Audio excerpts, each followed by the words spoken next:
I'm Braedon. Good morning, everyone. I work at Pleo in our reliability and infrastructure team. For those of you that haven't heard of Pleo, we build a spending solution for companies, offering smart company cards, helping with reimbursements, and just generally making business expenses easier. Today, I'm here to talk about some of the challenges and successes we've had while evolving our on-call while we've been scaling. I'm going to start with what might sound like maybe a familiar story. At Pleo, we have a microservice architecture, with the exception of one monster monolithic service that sits at its center, known as Deimos. We made T-shirts with this logo on it because we don't like Deimos very much.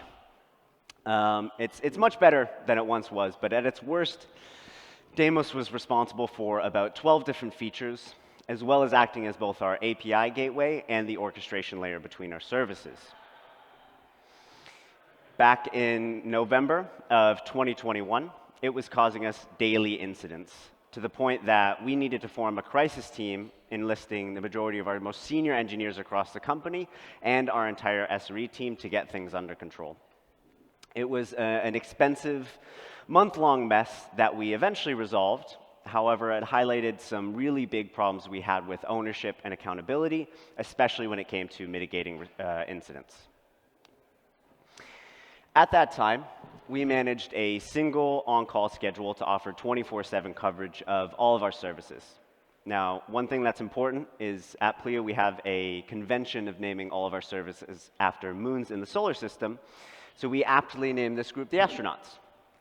Now, this centralized on-call schedule made it extremely difficult to assign ownership and accountability for mitigating most incidents, since we maintained no expectations that developers be urgently available for any immediate issues in their service. What this meant is that the astronauts group was often left to clean up the mess. There was no clear incentives for product teams to get any better at this, because if they waited long enough, their service was just fixed for them. And this put a tremendous amount of strain on our existing responders. In December of that same year, we had also announced a very large $200 million round of funding and had some extremely ambitious plans to double our engineering headcount to over 200. So with all of this in mind, we had a very urgent need to change and improve. We've continued at Pleo to shift to a full service ownership model, so the classic you build it, you run it. Every service or component has a steward maintaining it. We made the decision at this time that one more effort in making this transition would be that we'd transition all of our product teams on call for the services that they were responsible for. We believed that we could increase the overall reliability of Pleo by sending incidents directly to the people best suited to solve them. And we had also hoped that we could increase the long-term velocity of our developers, since they'd be better incentivized to focus on the quality of their code instead of just shipping features, since they'd be on the hook when something went wrong. Now, when we've been discussing incident management at Pleo, we've generally looked at it as the organization of on-call, incident response, and incident remediation. So the on-call is your scheduling, escalations, and alerting, basically who receives a page and how they receive it. Incident response is everything during the incident, so how are you expected to act?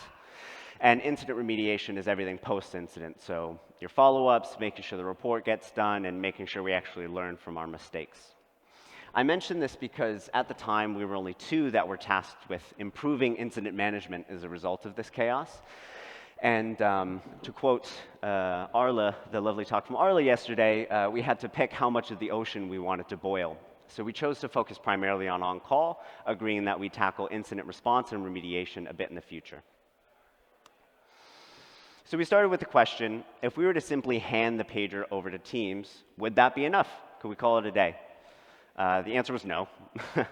And it led us down a rabbit hole of other questions that we had to ask ourselves, like, what would a schedule look like for team-based on-call? Would we have to put them on call 24/7? And how are we even going to compensate for that?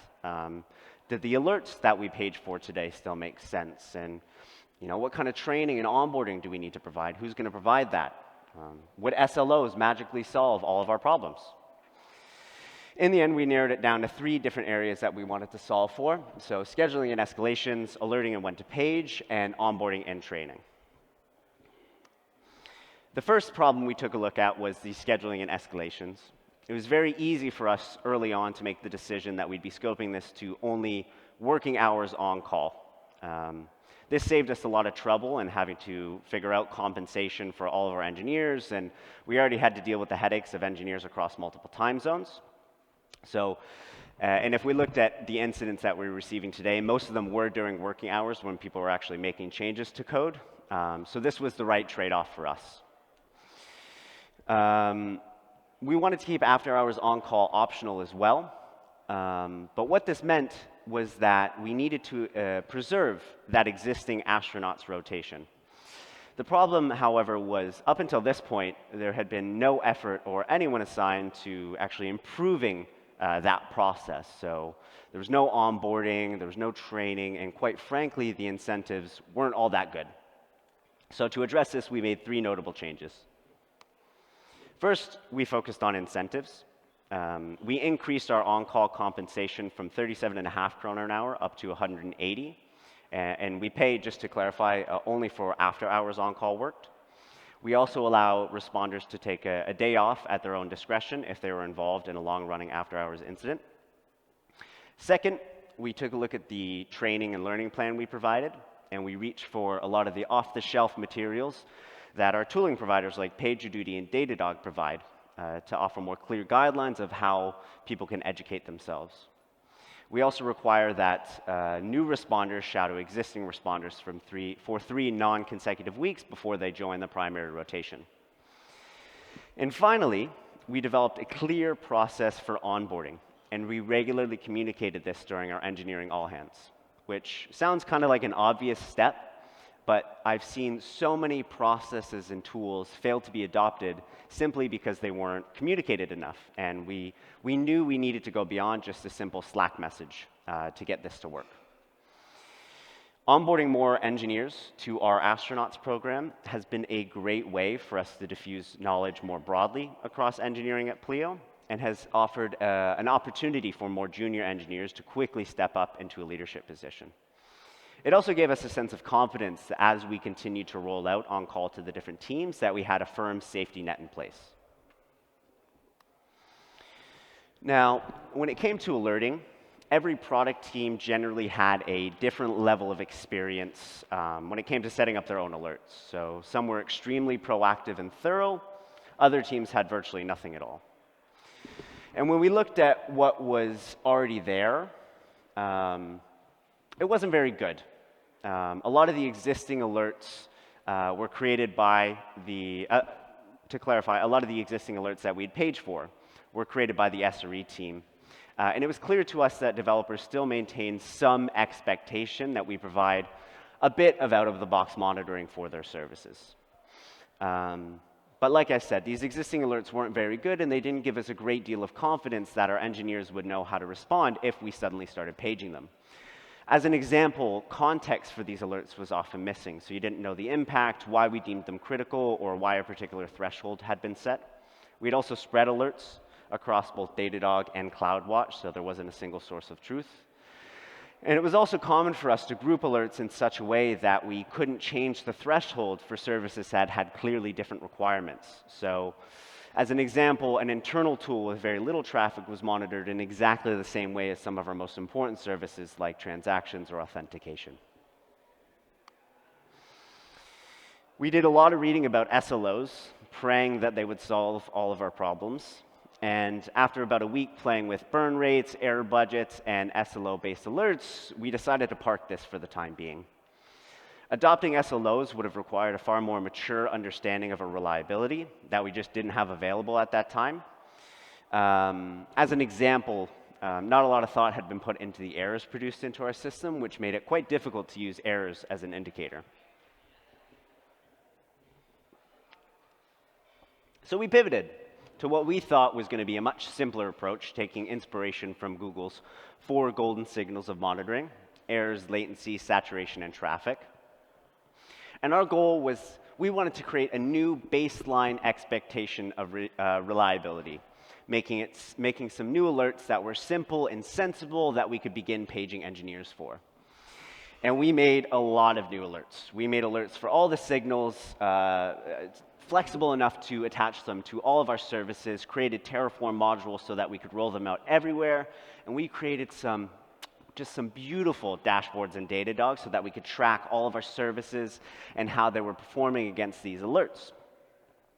After about a month of tuning, testing, and tracking how all the services were performing against these new alerts and how reliable these alerts were, we decided to abandon this work stream altogether, unfortunately.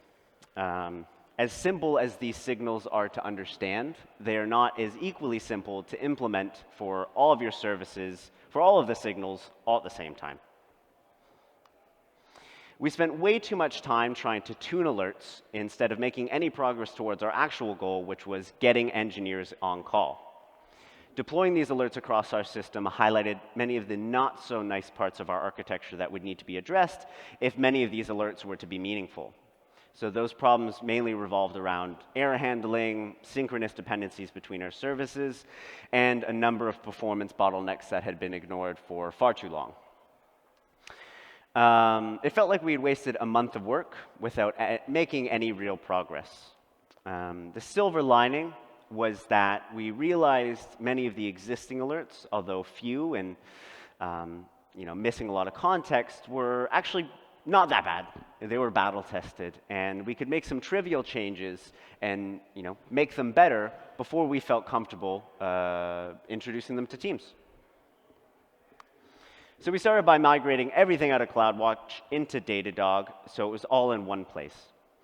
We continued terraforming these things, and we also started terraforming all of our on-call PagerDuty configuration so that on-call was just a PR away. It was very easy for us to just flip a switch and put a team on call. We also started bundling those modules along with our microservice module, so that meant as new services were created, teams were on call by default. For each product team, we also created a dedicated space where we'd be sending these alerts in the form of a Slack channel, so following a particular naming convention. And we did this not because teams didn't already have an alerts channel set up, but because of the very nature of teams. Many of these channels were filled with noise, and we were worried that a lot of our new alerts would be drowned in that noise, and we were scared that might limit some collaboration. And finally, and arguably this was one of the most effective things we did, is we ran a workshop with many of the engineers that had been at Pleo for a long time to crowdsource the writing of runbooks for all of these alerts that we were going to page teams for. And that was a great way to extract a lot of that existing knowledge that was present across the company into both documenting how to respond to these alerts, but also making the alerts themselves more meaningful. And it was also a great way to demonstrate to the rest of the company that runbooks are actually extremely helpful. And this was something that had previously been missing from our engineering culture.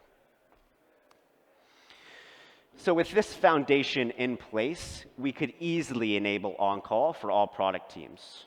At this stage, we had been piloting with a few teams. However, onboarding had required a lot of hand-holding. Training was trial by fire, and it was just a generally unpleasant experience for everyone.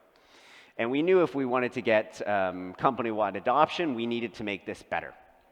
So we had agreed if we wanted to consider a team onboarded, there's 3 things they had to have achieved. So the first is, obviously, they needed an account in PagerDuty so that they were able to receive pages. 2, it was important they clearly understood they owned their own schedule and that they were responsible for coverage during working hours. And 3, they needed to know how to ask for help, so how to escalate. To do this, we developed an interactive onboarding workshop centered around a simulated incident for all existing product teams. We eventually developed some async materials so new teams could get started themselves, but we knew if we waited for existing teams to use this, it would never get done. We wanted to start by making on-call the norm at Pleo. The goal of the workshop was to restore a failing service back to health while talking about the different expectations of on-call throughout the workshop. So for each workshop, we added all the participants to an escalation policy, and when the workshop started, we knocked over our dummy service, and that would randomly page one of the participants. As we moved on from topic to topic, each engineer was expected to escalate to the next person. And as a group, we would discuss things like acknowledging the page. That's usually where we started. That's quite an important topic. Where to find important information, like those lovely runbooks we developed. Some tips around debugging your service, and how to roll back your service in the case of an incident. This meant that everyone in the workshop got experience both receiving a page and asking for help. And we made it very clear that we didn't expect them to be perfect responders from day one, and what we wanted them to do was ask for help early and often. We had that astronaut group in place. We kept a running list of all the engineers that had participated, and when we saw an entire team had completed the training, we coordinated with the engineering manager to flip the switch and put them on call. For us, this format was extremely effective and gave us the time and space to make sure that every engineer at Pleo clearly understood what our expectations were of them. Although time-consuming, I wouldn't have done it any other way. Without question, having now onboarded all of our product teams to on-call, this has had a significant positive impact to engineering at Pleo. In the short term, I would say it actually hasn't reduced the amount of bugs that we've been shipping, but it has dramatically reduced our incident response time and has alleviated a ton of operational overhead from the SRE team to focus on bigger projects to actually make this even better in the long run. And Pleo undoubtedly could have benefited from this transition way sooner. Unfortunately, it took an extremely large, painful, and expensive incident before we got the appropriate attention and resources to actually make any progress on this. And since the burden of mitigating most incidents prior to this change fell on our most senior engineers, it was very easy for us to feel comfortable that everything was fine until it was far too late. It is a lot of work making this transition, and it's very hard to convince people to invest in the worst case scenario when everything feels good. And without proper support from management, I think it can be easily left feeling hopeless trying to introduce this sort of change into your organization. Throughout this project, I think there's a lot of things that we did well.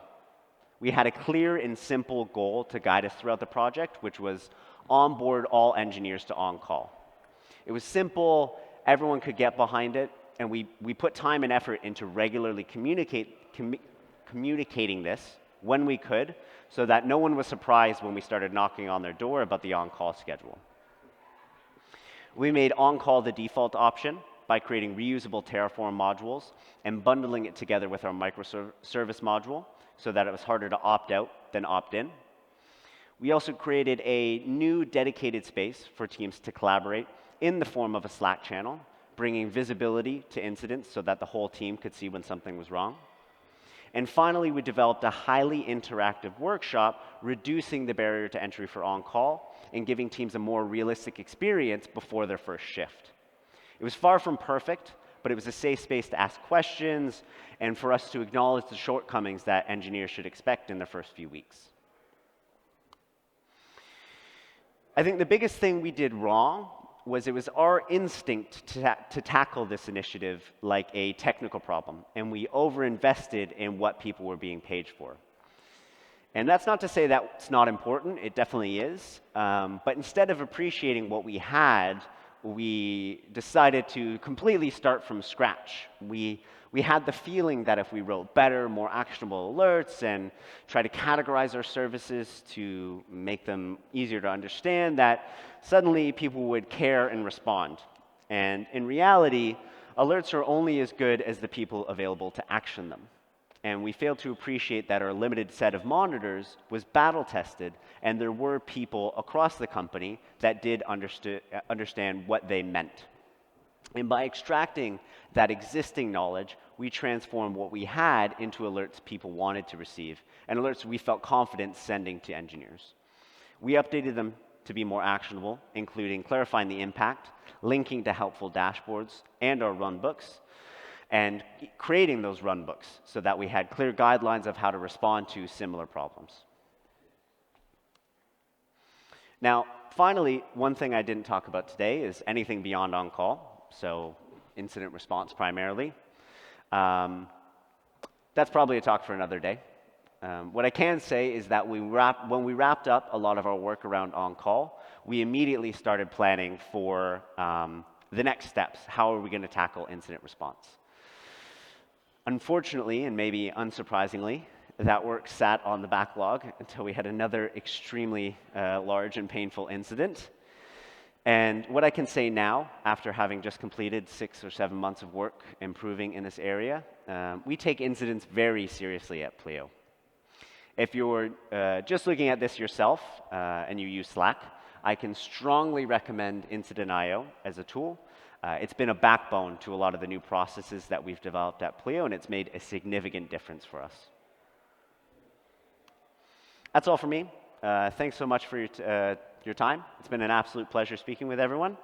If you want to find me later, I'm happy to ask any questions during the breaks. Thanks so much.